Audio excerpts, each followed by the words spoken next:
Basky.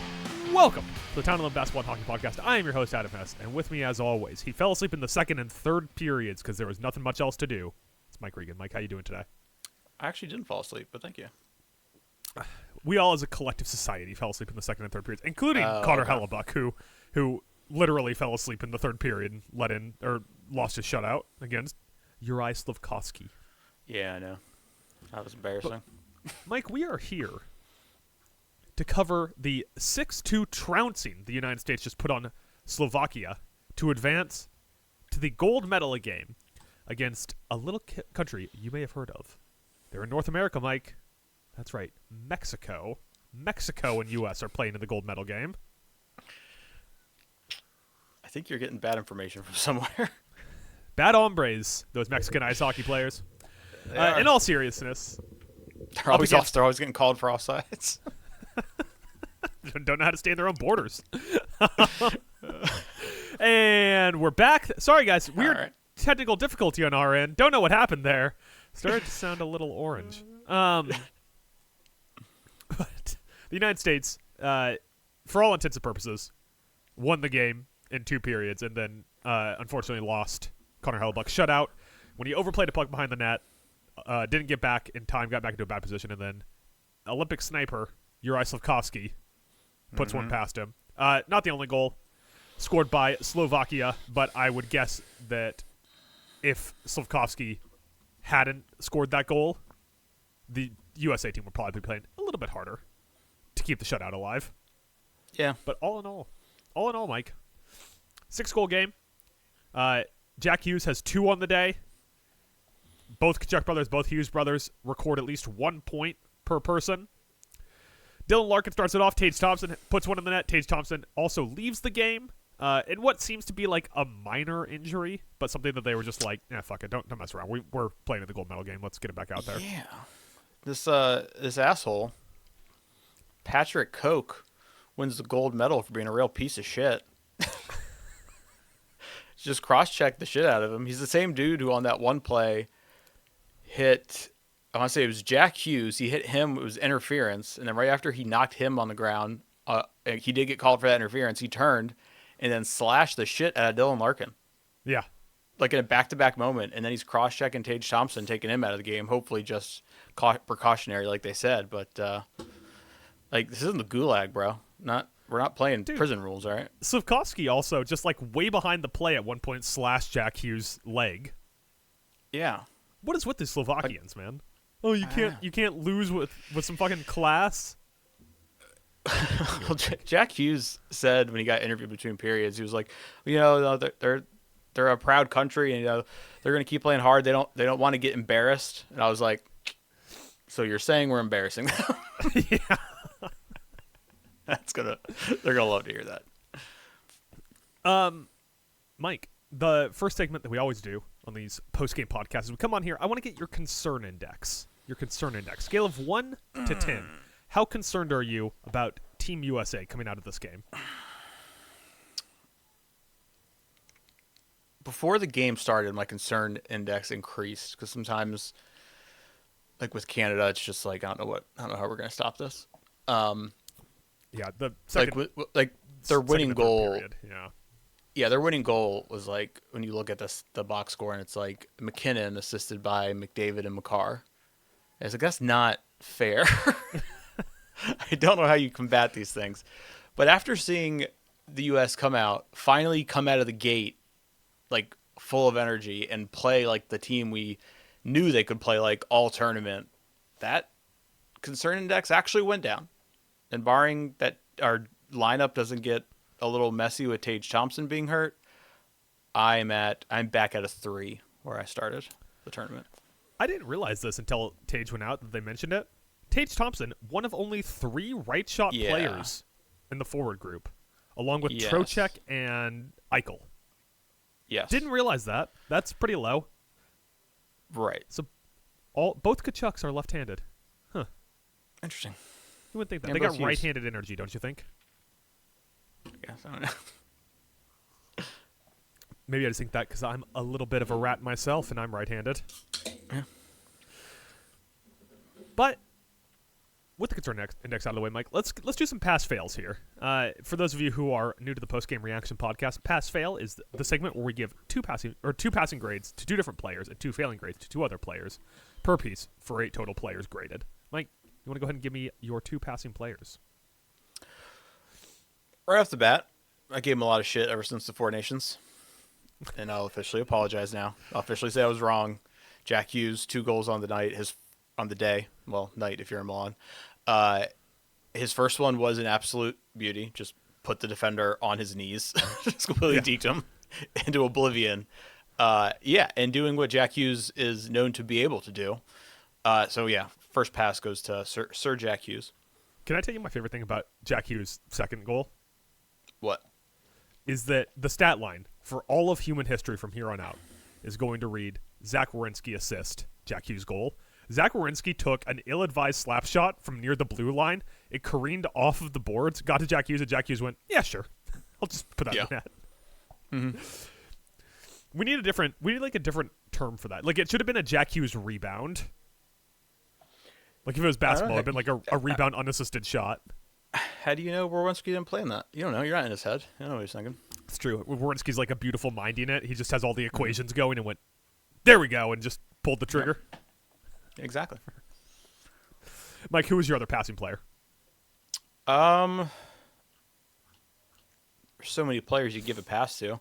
It's gonna be a lot harder to find the 2 fails or the 4 total fails. Yeah. So I'll give it to someone who I haven't personally given a pass to yet so far, and that is the guy who had the genius idea to do a bank shot pass, Zach Werenski.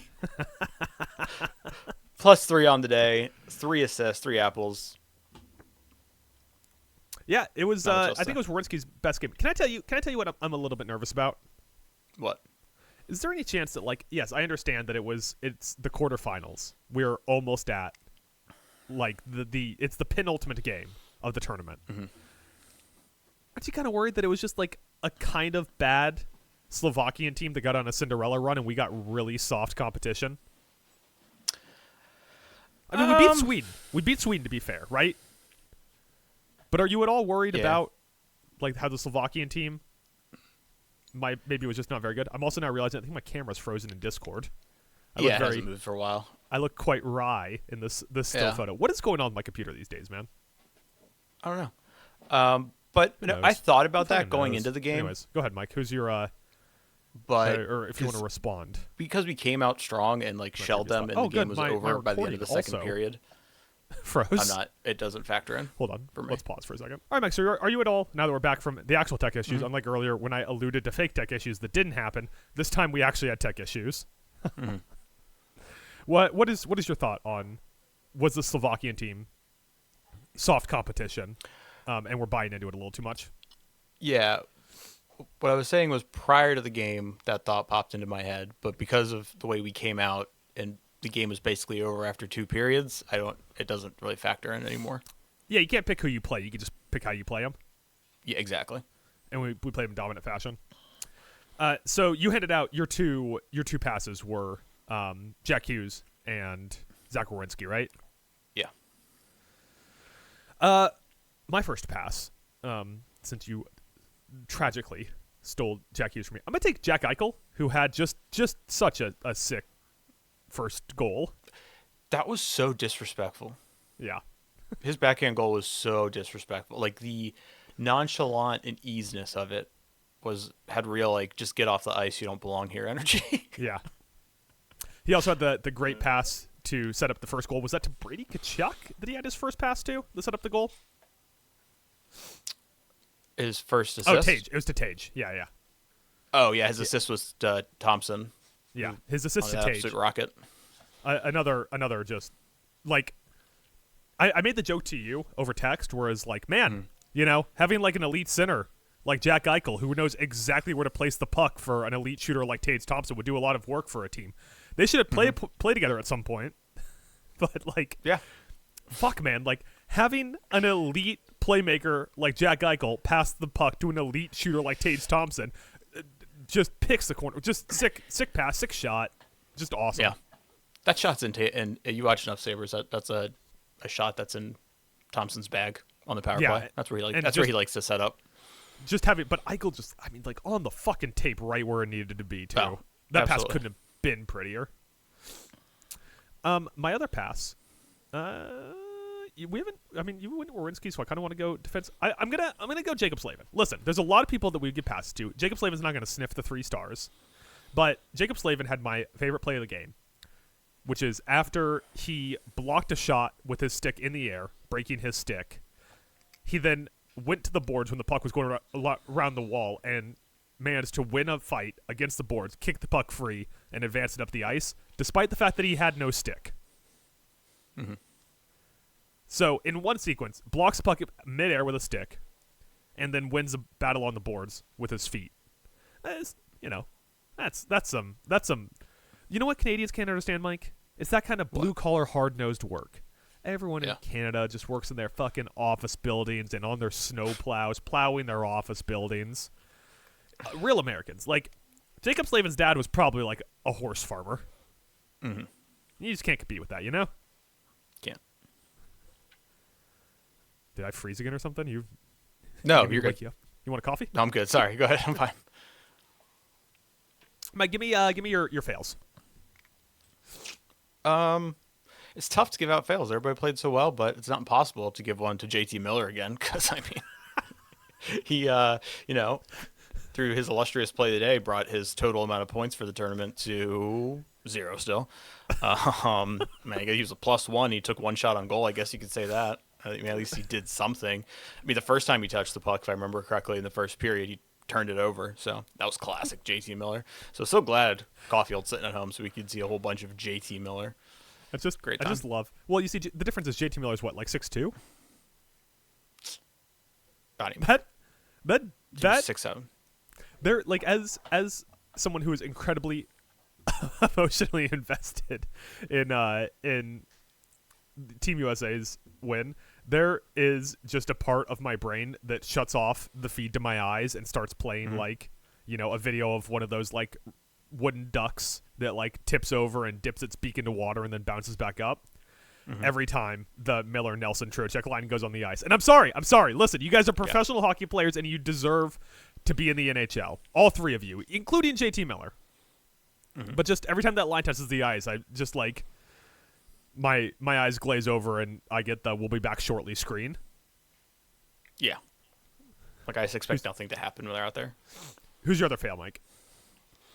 It's not really I don't know. I feel bad giving him a fail because he did play another good game, but he was the only guy who somehow finished with a -2 on the day. It's Quinn Hughes. We're going to be out there and let those last soft 2 goals in, man? Like, I need a full 60 out of you, bud. All right, come on. Quinn Hughes almost played a full 60. Once again, I don't have the minutes in front of me. He led the team again, 21-23, our only player to go over 20 minutes. That's good. It's only over 20 minutes. There was a point when I thought he was going to go over 30. Like, he was on the ice. Always out there. Always. Like, it's so, like, you're just watching and you're like, okay, chip the puck in. What's the line change coming? Or, like, Quinn Hughes will chip the fucking puck in and you'd be like, what's the line change coming? And the first person to skate into your screen is once again Quinn Hughes. And I'm like, Quinn Hughes. You just chipped the puck in, Quinn. Why'd you go to the bench? Yeah. My fails. My first fail. We're really punching down by punching up here. Charlie McAvoy. Dude was just getting played into the penalty box, man. He was. He was just like, he got on the retaliatory penalty, and then he gets got again on the goalie interference. That was like, okay, come on. We saw like comparable goalie interference in the Canada-Finland game. No hand went up in that one. What are we doing here, refs? What are we doing here? Playing a little favoritism? That's what's going on in Milan? Is that what's happening here? You just upset because we took all of your cool pop culture fixtures and made them into Godfather characters? Is that what's going on? You're upset about Italian heritage in the United States over the last 45, 50 years? Is that what's happening here? Anyways, I also think it might be NHL refs or IAHF refs, so they're probably not Italian because, I don't know if you noticed from the tournament, but Italy's not exactly a hockey country. No, you don't say. A lot of Canada, that Canada crowd during that game was crazy. People don't work. The entire nation was able to go over to Milan. Jesus Christ. My other fail. Can I seriously cheat here for a second? Yeah. I'm going to give a fail to the Slovakian coaching staff Yeah. for pulling their starting goalie. Like it even mattered. I'm just kidding. But, like, I get it. He allowed in 4 goals. That was your fucking defense's fault. He was playing lights out in terms of a guy who was getting shelled every quarter of a second. I mean, the United States at one point had like a 15, 17 goal gap or shot gap on Slovakia. It's just like, what did you expect? This guy, stay with the person who brought you to the dance. And guess what? The guy you brought in had a worse save percentage than the guy you took out. Yeah. It was I mean, you look at it and you go, oh, 4 goals on 23 shots. That obviously is bad. But if you watch the game, you're like, okay, well, he's not getting much help out there. Yeah, like... So... the worst goal allowed of the game was on Hellebuck when he went to go play the puck behind the net. Yeah. So really, you're saying we should have pulled Hellebuck. I agree. Put in Swayman. We would if we pulled Hellebuck after that first goal and put in Swayman, we would have lost this game. We could have.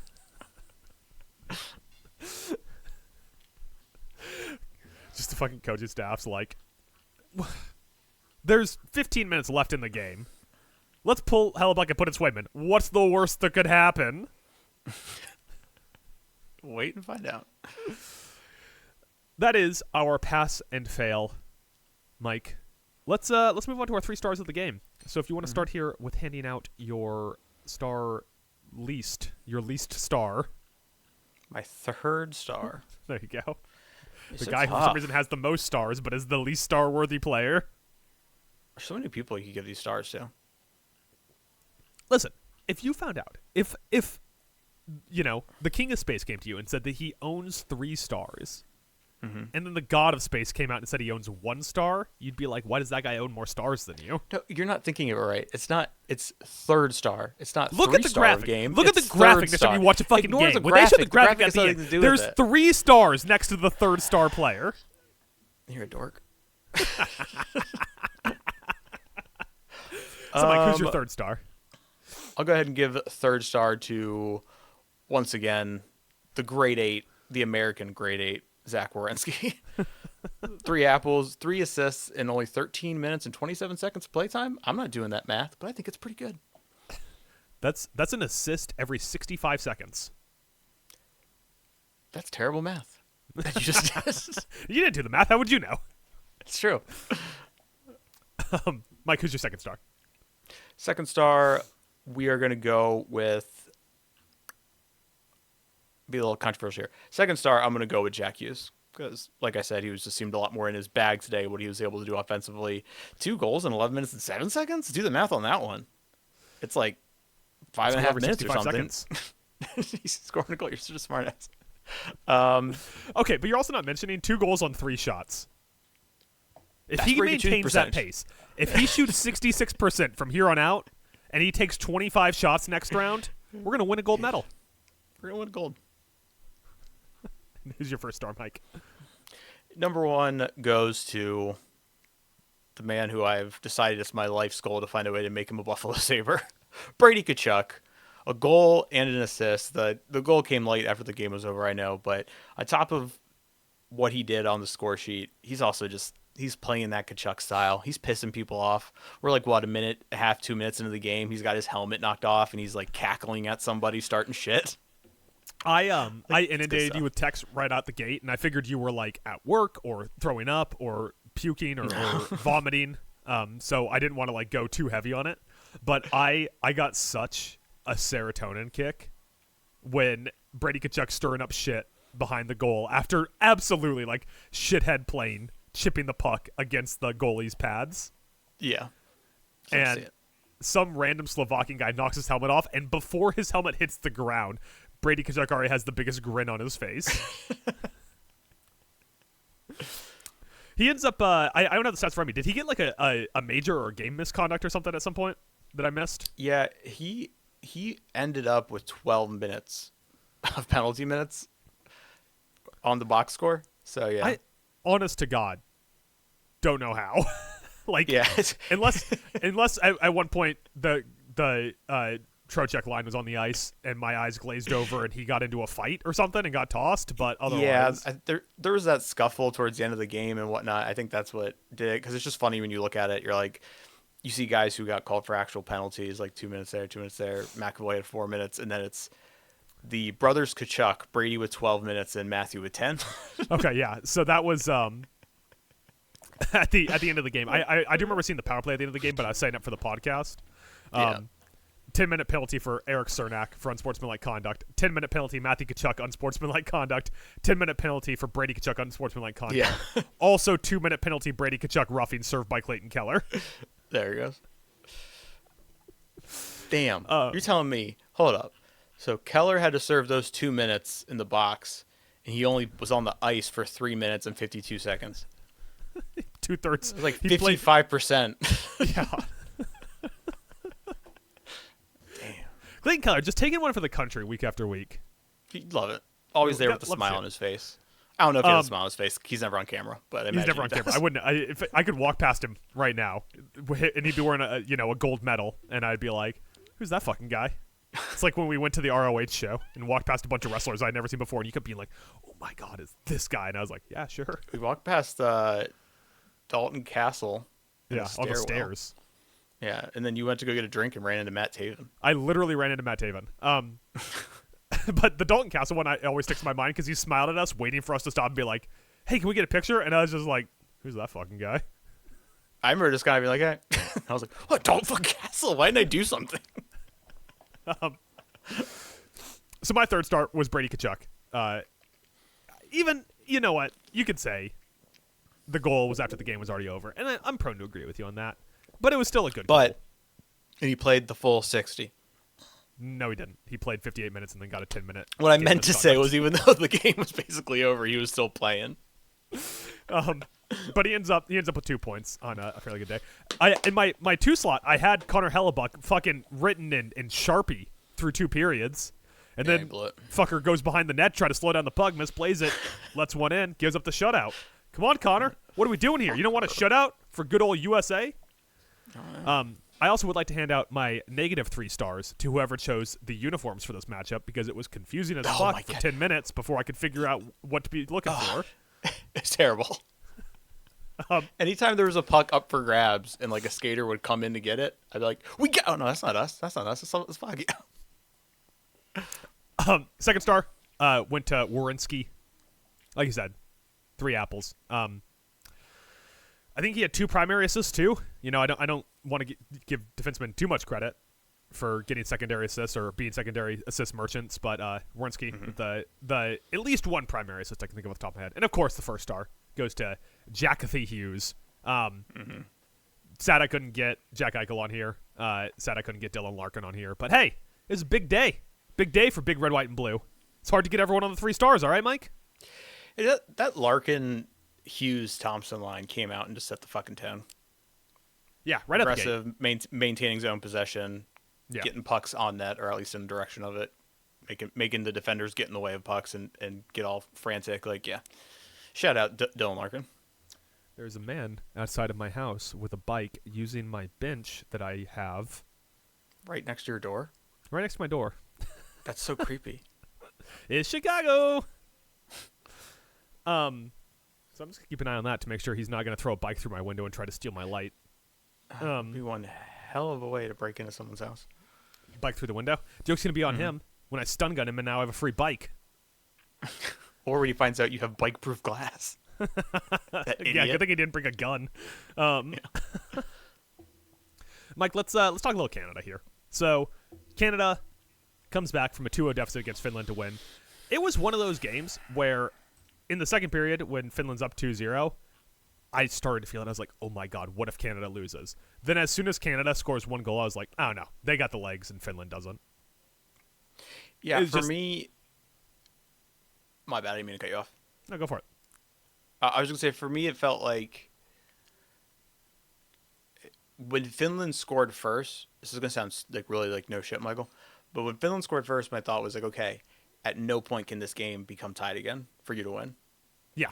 It doesn't matter what the score is. If this game ever ends up tied again, you're going to lose following that. Yeah. Yeah, UC Soros played an absolutely sublime game, and Jordan Bennington did not, which is also adds into why Finland was up 2-0 at one point.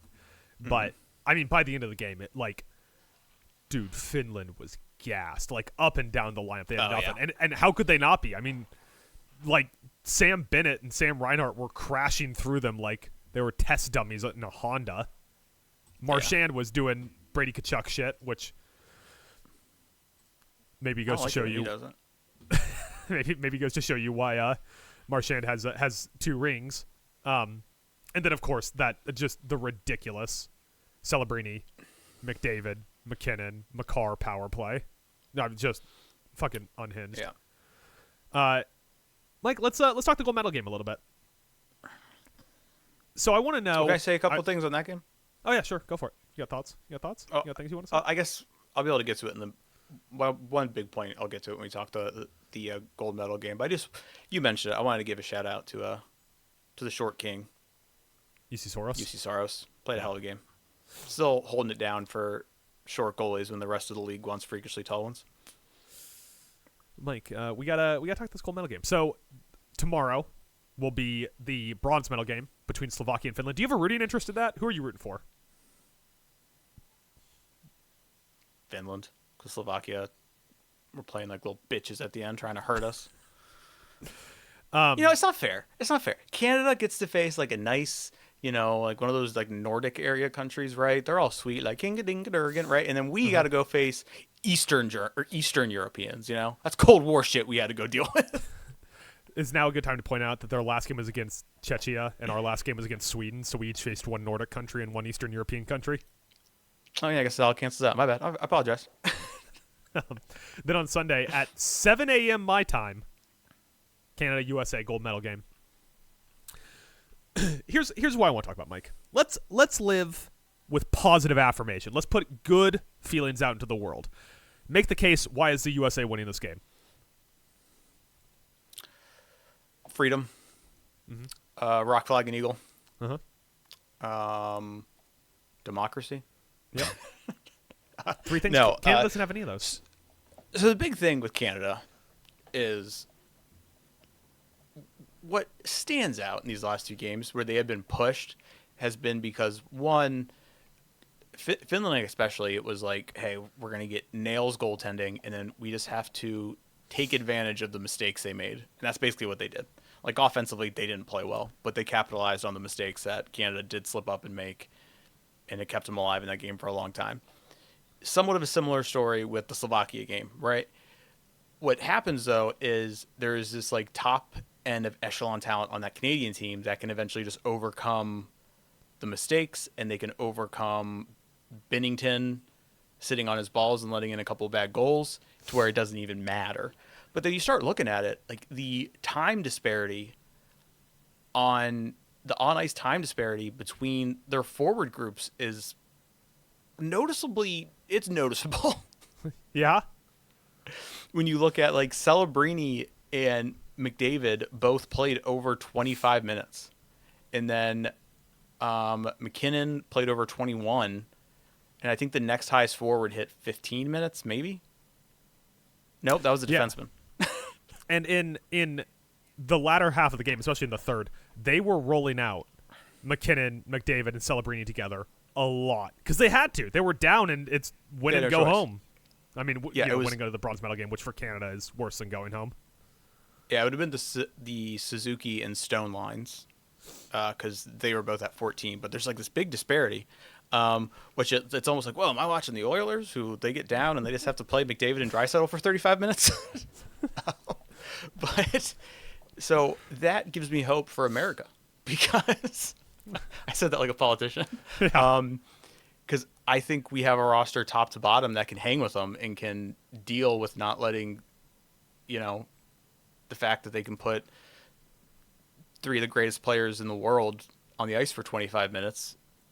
We can withstand that and come out on top because of what we have top to bottom. We're rolling. In my opinion, obviously, like our top forward line, the Kachucks and Eichels, they have certain things that make them hands down the number 1 line. But like I said, as long as we're healthy, I think we have 3 forward lines that can all handle business out there. Yeah, and it's not like Canada obviously has the first line superiority, and maybe you would even say the second line superiority, which I wouldn't argue with you on that, especially if Crosby comes back for this game. But That's true. I think we got him beat on the third line. We definitely haven't beat on the fourth line, despite all of our chagrining over JT Miller and Brock Nelson and Vincent Trocheck. I'll take them over whatever fucking Brandon Hagel and co. But Wow. what's up? Sorry.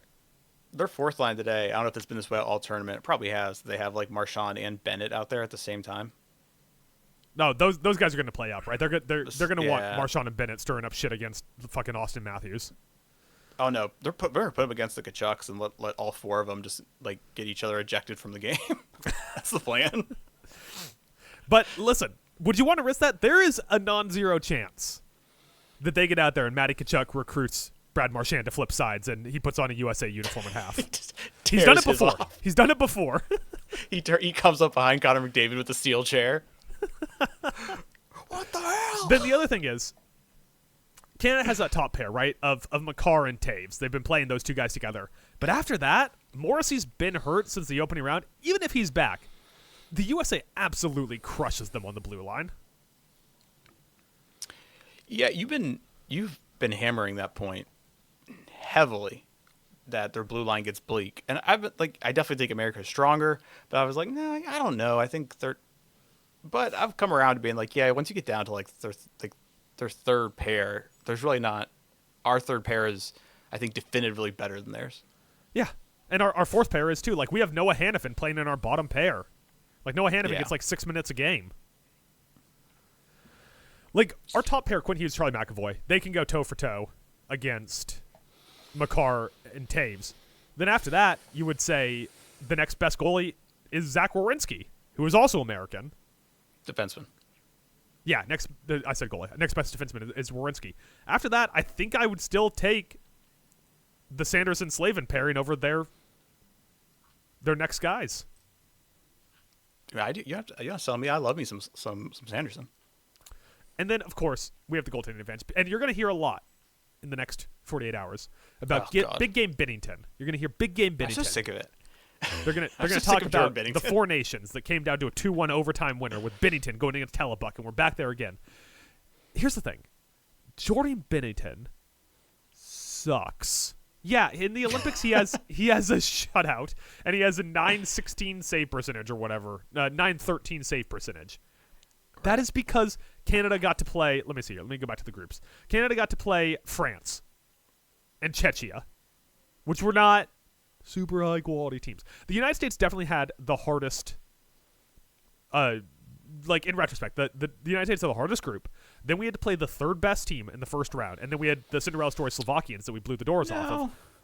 But like, and Hellebuck has looked like the best goalie in the tournament despite that competition. Binnington has had games where he has looked like actively bad playing against fucking Finland. Well, that's a little disrespectful to Finland. I think Finland was actually a pretty good hockey team. Like, I thought Finland played like they, offensively they really couldn't. Fourth or get much fifth going. best team in the tournament? Yeah. Yeah.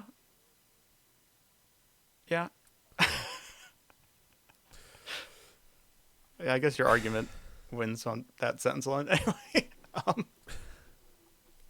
the thing is, like, Binnington, yeah, I mean, they did it in their last game against the Czechs where he, like, let in a goal and they're losing all of a sudden late, and then he made a save later after it was tied, and the announcers for 5 minutes were like, I mean, that's what it is, right? That's Binnington right there in the big moments, in the big, like, constantly. And I was like, we do this every year. Like, I'm so sick of hearing about it. Yeah. He had a really hot run that one year with St. Louis in the playoffs. They won a cup. Yeah. Like, I'm not saying there isn't stuff on paper to support that narrative, but it's just annoying when they, like, lean into it so heavily in a game when he plays bad. Yeah, absolutely. Does that make sense? Yeah. 100%. Yeah. So it's frustrating. Now, the thing is, he's 100% playing the gold medal game because that's how Canada's wired. He already has one medal in his trophy case. They haven't lost with him playing yet. Even if he's played bad, the team wins. You don't mess with the team synergy, what they got going on. The only way he would have not been playing that gold medal game, he would have had to shit the bed in the prelims for them to go to Thompson. Yeah. And that didn't happen. Yeah. So the question becomes, what would he have to let happen for them to go to Thompson mid-game. They're gonna have to be down 3 goals. Yeah, if they're down 3-0 going into the first period break, do they come out and go Thompson? Or if they're Darcy Kemper. or if they're down 3-0 within the first 30 minutes, I'll say they're gonna go Logan Thompson. That's who was sitting on the bench behind him today. Kemper And wasn't the only other straight person close. that's played any minutes for them. Yeah. So, if anything, like, if I'm the U.S., do you want to chase Bennington and have to deal with Logan Thompson? I don't know. Yeah, if you're up 3-0, do you just let in a goal so it looks a little bit better? Yeah. You don't chase Bennington out of there. Mike, Canada opened as a favorite, unsurprisingly, -113 to -106 for the USA. Very close. Very close. Over under 5.5. I'll give you $1 if you can guess what the juice is on the under. You said the over/under was 5.5, Yeah. and what the juice is on the under? Yeah. It's probably -176. 164. Pretty close. Pretty close. That's pretty close. Huh, Pretty damn, close. I should work for a sports book. Mike, give me a That's how they come up with the lines, right? They just have just- some guy in a room. guy They're sitting like, in a "What room. should it be?" That's how De Niro did it in Casino. Give me a bold USA Canada prediction for Sunday. Bold or an oddly specific? Oddly specific, I guess. Let's stay on brand.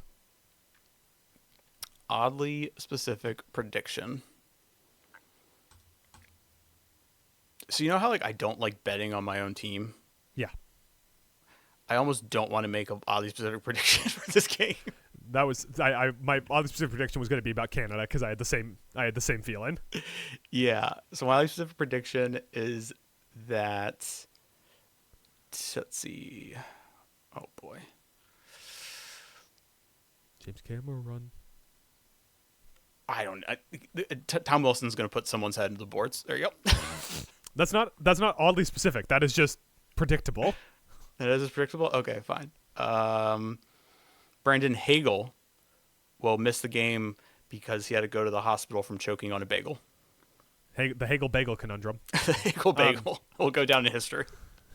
My oddly specific prediction: Canada will score the first 2 goals, but that will be the only goals they score in the game. I think Canada won't score a single one. You know that's kind of a USA prediction. No. Maybe the game just goes on forever.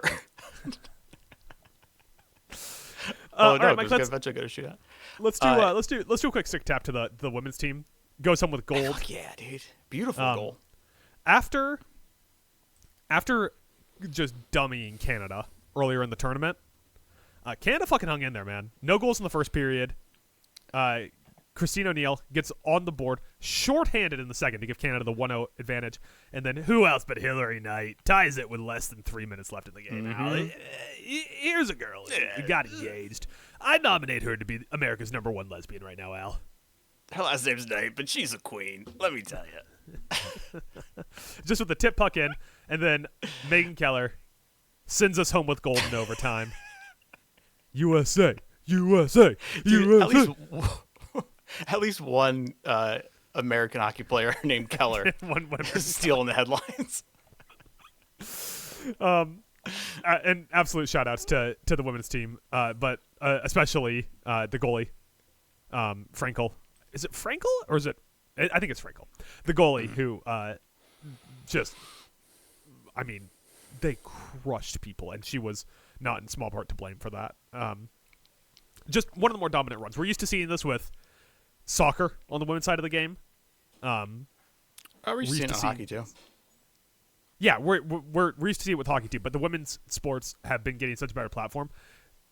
I think that this might be is it outrageous to say this is their biggest win in the women's side of the well, let me rephrase what I'm trying to say here. Is this Apex Mountain for USA women's hockey? I mean, they've won a gold before. Yeah, but this was the most eyes on women's hockey. This was the highest rated event of the 19th. Yeah, and for it to also happen in such dramatic fashion over time Against Canada. Puts even more eyes on it because, that clip will be making the rounds on the internet. So I think it's a pretty big moment for women's hockey, and I mean, I told you, Adam. I said we got to let them vote because then they're going to be really good at hockey. That's true. Is that joke offensive? It was obviously a joke. Mike was the person championing that back in the day. Still, they said we want to vote, and I said, well, are any of you left shot defensemen?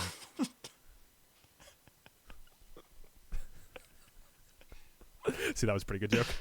Thank you. All right, Mike. Any other thoughts? Just that we need to fire or lay off all of NBC's like production crew for the next 48 hours because they're just going to jinx everything. Mike Tirico already mentioned that February 22nd, 1980 is when we beat the Soviets. And before the game against Slovakia even ended, they showed the clip that ruined my childhood. Goal. When I say childhood, it was 2010, so I was like 16 or 17, but of Sidney Crosby scoring on my hero, Ryan Miller. And I don't need that bad juju out in the air, boys. All right. We should also fire them because in the middle of the third, they lost the score bug for like 3 minutes, then got it back up without the clock. So confused. What time is it? I will never care how much time is left on the clock in a blowout up until the clock disappears, and then the only thing I need to know is how much time is left on the game.